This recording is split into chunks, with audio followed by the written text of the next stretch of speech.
c'est du grand art, absolument et littéralement du grand art. Bonjour à vous ou bonsoir, ça dépend bien évidemment à quel moment vous regarderez cette vidéo, mais dans tous les cas, j'espère que ça va de votre côté. Évidemment qu'on est là pour parler de l'épisode 5, l'avant-dernier de la saison 2 de Loki. On était resté sur un épisode la semaine dernière qui a fait grand bruit, et à juste titre, notamment avec sa fin, avec un assez gros cliffhanger, on va pas se mentir, littéralement, je pense pour moi, l'un des tout meilleurs, si ce n'est le meilleur cliffhanger de toutes les séries Marvel confondues, avec ce fameux cœur de la TVA en pleine surcharge qui a fini littéralement par exploser. Du coup, on a attendu une semaine comme des cons pour voir la suite, et c'est chose faite puisque ça y est, l'épisode 5 est sorti. Et qu'est-ce que j'en ai pensé? Eh bien, mesdames et messieurs, je pense qu'il n'y a pas trop de suspense. C'était grandiose encore une fois. On est face à un épisode qui est assez différent déjà de celui de la semaine dernière, au niveau du rythme et de l'intensité entre autres, mais tout aussi excellent dans son propre registre. Avec un Loki qui est beaucoup plus sur le devant de la scène, j'ai trouvé, que sur les deux derniers épisodes, 3 et 4, où il avait justement été un petit peu relayé au second plan au détriment, entre guillemets, mais bénéfique quand même,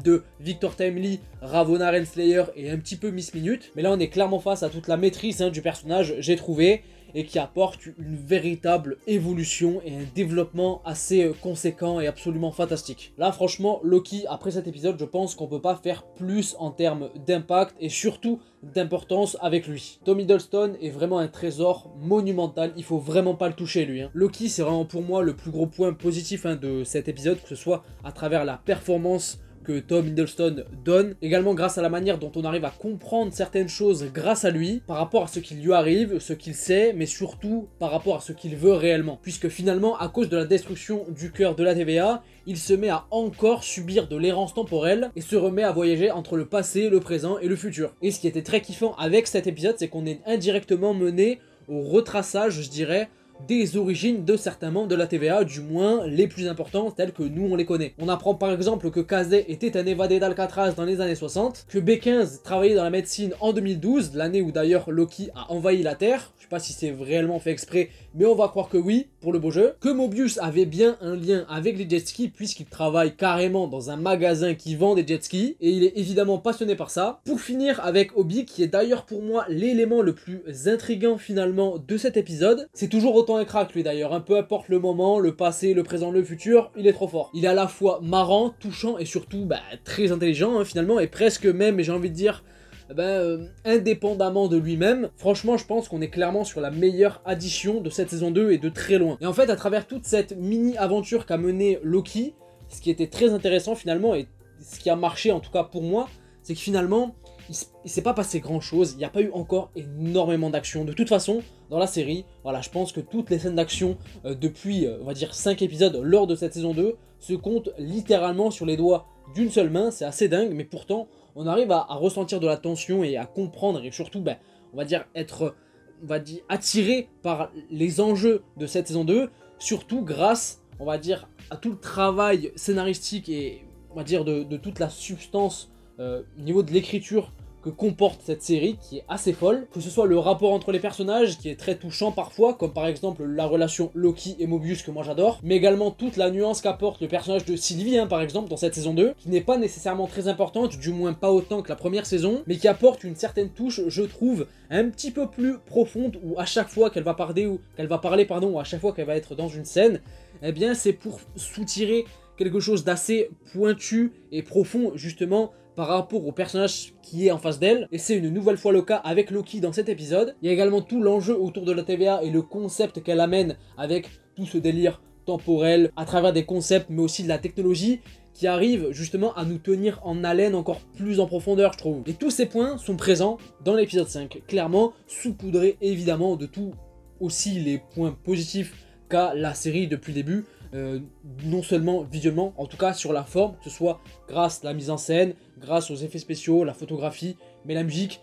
qui joue des rôles, qui joue un rôle, du moins qui joue des rôles, je vais y arriver, soit à travers la musique, mais également tout l'aspect visuel, la photographie, la mise en scène et tout, qui impacte le tout et qui rendent un truc vraiment grandiose depuis le début. C'est un truc de malade. Par exemple, le rendu que donne visuellement la destruction petit à petit de tous les flux temporels supposément, avec tout cet aspect justement effiloché ou même spaghettisé, on va dire ça comme ça,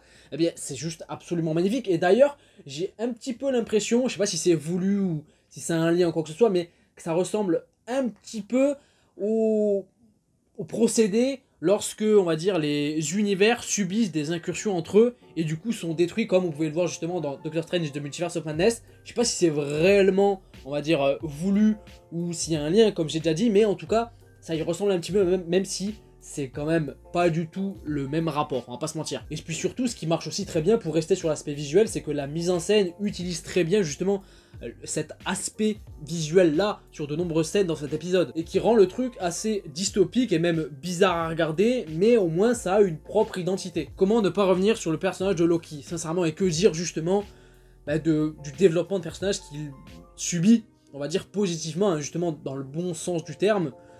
surtout avec la fin qui était absolument grandiose, qui mettait les frissons, que ce soit sur le rendu visuel, mais également la musique, hein, je l'ai déjà dit justement dans cette vidéo, mais surtout aussi, on va pas se mentir, à travers, on va dire, le potentiel qu'a maintenant le personnage de Loki, disons-le clairement, qui est, je pense, le personnage clé aujourd'hui dans le MCU, à travers cette saga du multivers, par rapport au pouvoir qu'il a maintenant, puisqu'il a réussi à maîtriser son errance temporelle. Il le dit lui-même d'ailleurs, il peut carrément réécrire l'histoire et c'est ce qu'il va faire, je pense, à travers l'épisode final. Oui, il va réécrire l'histoire. Est-ce que ça d'ailleurs c'est pas une toute petite référence par rapport à ce qu'est devenu aujourd'hui Loki dans les comics? Non seulement le dieu de la malice, du moins plus vraiment le dieu de la malice, mais surtout le dieu des histoires. Tout simplement parce que le bonhomme, peut-être pour la première fois de toute son existence, et attention, c'est un dieu, il a une grande longévité le bonhomme, hein, eh bien il a envie de tout simplement sauver ses êtres chers, sauver ses amis. Ça paraît bateau, mais je trouve que par rapport au personnage de Loki, c'est quand même une assez belle consécration, et ça en devient même assez touchant, j'ai envie de dire. Parce que grâce à ça, non seulement Loki va sauver ses amis, mais également tout le monde, littéralement. J'ai hâte de vraiment savoir comment il va s'y prendre à travers l'épisode final, et le potentiel teasing qu'il pourrait y avoir plus tard avec lui, parce que franchement, le destin glorieux dont il était véritablement l'élu, comme ce qu'il disait à l'époque,